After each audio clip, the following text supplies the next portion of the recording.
Hey you guys, it's Peter and welcome to my channel. Peter likes books. And today is a little book driving vlog.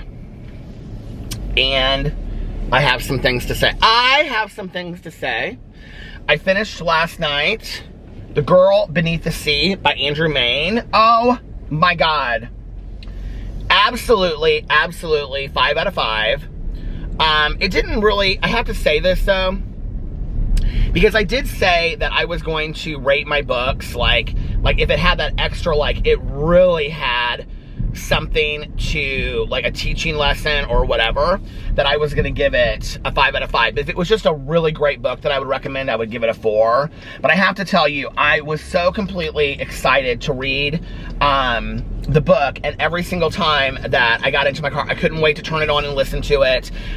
It was just full throttle all the way through, that I had to give it a 5 out of 5. It just was such a great book. It was such a great mystery thriller, that I was like, I have to give it a 5 out of 5. Like, it is one of the best books that I've read this year.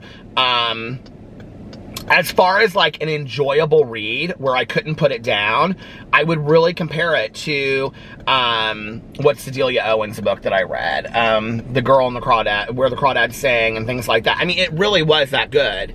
It didn't really have this great teaching message to it because obviously it was a mystery thriller. But I do think, I don't know, maybe it's making me reevaluate my rating system now, because it just was so fantastic. It was just such a fantastic read, and the characters were so well developed. It was about this girl, this woman, and I think she's supposed to be like in her late 20s, early 30s, and her name is Sloane, which I love that name anyway. Isn't that the name of the girl from Ferris Bueller's Day Off? And her dad is, I mean, let me just tell you, okay, like the basis for this book is just like so different than anything I've read. So her dad has been like a treasure hunter in South Florida his entire life, right? And so, she has an uncle that was basically a drug smuggler, or like he helped drug smugglers. And so he went to prison, and this guy that's like this prosecutor, not this prosecutor, but he's like this like famous, like helps with these cases, like is the one that basically puts him in prison for the drug smuggling cases, right? And his name is George Shalar. I'm not going to tell the whole thing to you. This won't ruin it for you. But anyway, so her whole family hates this George Shalar guy. And he's like older, kind of like what you'd imagine Paul Newman to be like in his later years, right? If it was a movie. It really read like a movie. And, so right when it opens, she is getting her PhD in archaeology, and she wants to do underwater archaeology, and she is also working for the city of Fort Lauderdale Police Department as a diver, like where she goes and retrieves like guns and bodies and things like that are under the water. And that's like her part-time job. And then she also has an ex-boyfriend. His name is Run. Isn't that so cute? Run. That she's been with her entire life, like since high school. And she kind of is like the girl that comes from the wrong side of the tracks, but only because her family is like these, like she grew up living on a boat, and like her dad was a treasure hunter, and like the whole, like everybody looks kind of down on them. And her ex-boyfriend, who is still in love with her, he comes from like this very rich family and whatever. Now this will be a series, I will tell you. It ends on a note to keep it a series. And Andrew Mayne actually has a series before this called The Naturalist, which I may buy and start tonight because I really like his writing. So anyway, and then they have a daughter named Jackie, and I think Jackie is 10 in the book. And so it reminds me of a lot of different movies that I've seen. It reminds me of like The Net with Sandra Bullock. It reminds me of The Deep by Peter Benchley. It just reminds me of so many like great thrillers. So she's down and she's trying to look for some stuff in this canal. And when she comes up, there's this body floating next to her. This is literally in the opening of the book, so it won't ruin it for you. And it's somebody that she knows. And she's a suspect at the same time while she's trying to solve this case. And apprehensively, she starts working with the guy that put her uncle away. And so it's really about this relationship between him and her that they build working together to investigate. So they're constant, like, she's on the run the whole time. And it's just a really, like, intense, great book. Like, it never slowed down for a second. It was so exciting to read. So everybody should go check it out. I give it a 5 out of 5. Most importantly, I want to say this. I've been handing out on my other channels that I have a good Judy that is starting a channel. She started it today. My very good Judy, Sarah, she's one of my diehard, ride or die, best Judys in life, Sarah. She started a channel, and it is called True Crime Kitchen. And she is doing, she's cooking, and then she's also talking about true crime. And she's obsessed with true crime. So she's gonna do, like, decorating a cake while she's talking about Herb Baumeister, the Indiana serial killer that I've done videos about, because, like, so she found out that, like, one of the details she knew was that when he worked for the Bureau of Motor Vehicles, he would keep a cake in his desk drawer because he liked to watch it decay. So, like, everything she cooks is going to be related in some way to kind of, like, the story of what she's doing. She's going to do, like, certain, like, people that have died, like, serial killers, like, their death row. She's going to remake their last meal and stuff like that. And she's so fun. She's got so much personality, and I just adore her. So go check out her channel. I will link it below. It's called True Crime Kitchen. She's just getting started. She's a little nervous about all of it, so be patient on, it took a while for us to get the welcome to her channel video together because she was so nervous and she kept on sending me pieces of it, but it's fantastic. So I'm so excited for her. So there's that. And then we had a fantastic, we are like at 900, I think when I looked today, 928 members on the Facebook group page for the True Crime, for a True Crime Book Club that I run with my good Judy Mel. Her Bookstagram is linked below, GingerGonzoReads. It's always linked below all my channels, or all my videos on here.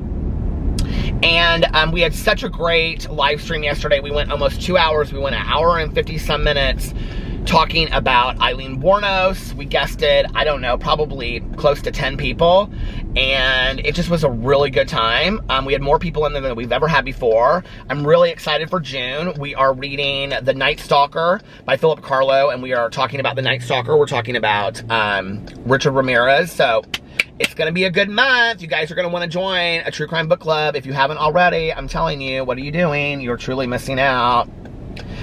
Now, though, this is the problem, is I'm kind of stuck in this thing. Where's my lip stuff? It's a lip thing. Now I'm kind of stuck in this thing that I want to, here it is. I'm so obsessed with this Sexy Mother Plucker from Soap and Glory. And it is Pillow Plump. It's the lip plumper. I don't think it probably really works, but it makes your lips tingle and I like it. And as far as like a lip gloss or lip balm, it stays on there like longer than any other one that I've had in a long time. So anyway, I don't know what I want to read next, because here's the thing. I feel like I should read the book club book next. But the problem is that I've been reading the books at the beginning of the month. If I read them at the end of the month, I almost don't finish them. If I read them at the beginning of the month, then I almost kind of forget a lot by the time that we get to the book club. So I'm thinking I may wait a little bit until I read it, but also because I'm giving myself an excuse then to read those Andrew Mayne books. I have so many books I want to read next. I don't know what to read. I really don't.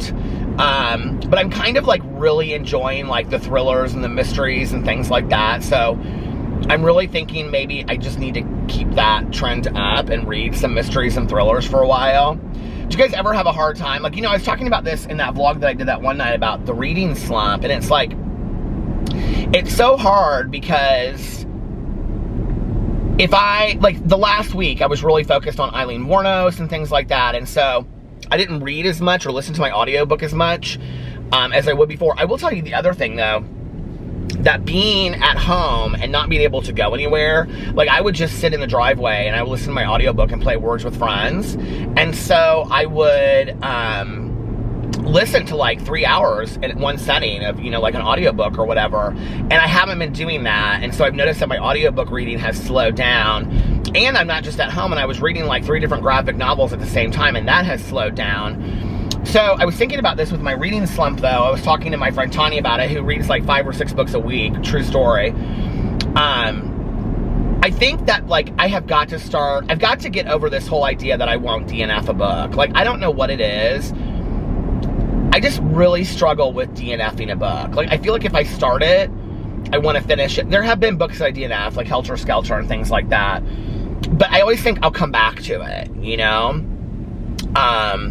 And there's been, like, a lot of books that I need to, like, return to and read and, you know, see what I think about them again. Because I think what happens, there's only been, I think, like, if I go to my Audible, I have, like, 4 to 6 books in there, maybe 3 to 4, 4 to 6, I don't know, books in there that I started and didn't finish. But most of them, like, Guardians by, I think it's called Guardians by John Grisham, like, something else came up that I wanted to read right then, so I didn't read it. But typically, like, I won't DNF a book, and then what happens is I get in a book that's boring, and I don't like it, so I don't read it as fast as I would, and then I call that a reading slump. And in the past, what's happened is I've gotten stuck in a really boring, like, when I looked at the last couple years at books that I started at the beginning of the year, because typically I get in a reading slump like January, February, March, which this year, thankfully, I didn't. But typically the books that I was reading at the time that I got stuck in were books that I was so bored off my BUTT of that I shouldn't have been reading anyway, because it's just like, if I don't enjoy it, I mean, reading's for enjoyment. If I'm not enjoying it, I should just put the book down, right? So I don't know why. Does anybody else out there struggle with DNFing a book and not finishing a book? Let me know in the comment section below. And if you have any recommendations for books that I have to read this summer, I don't care when they came out, I don't care if they're new or if they're old or whatever, but books that you literally could not put down, will you please put it in the comment section for me, so I have some new ideas of things to read. And I think that's it for the day. Anyway, I love you guys, and I will see you in my next video. Bye.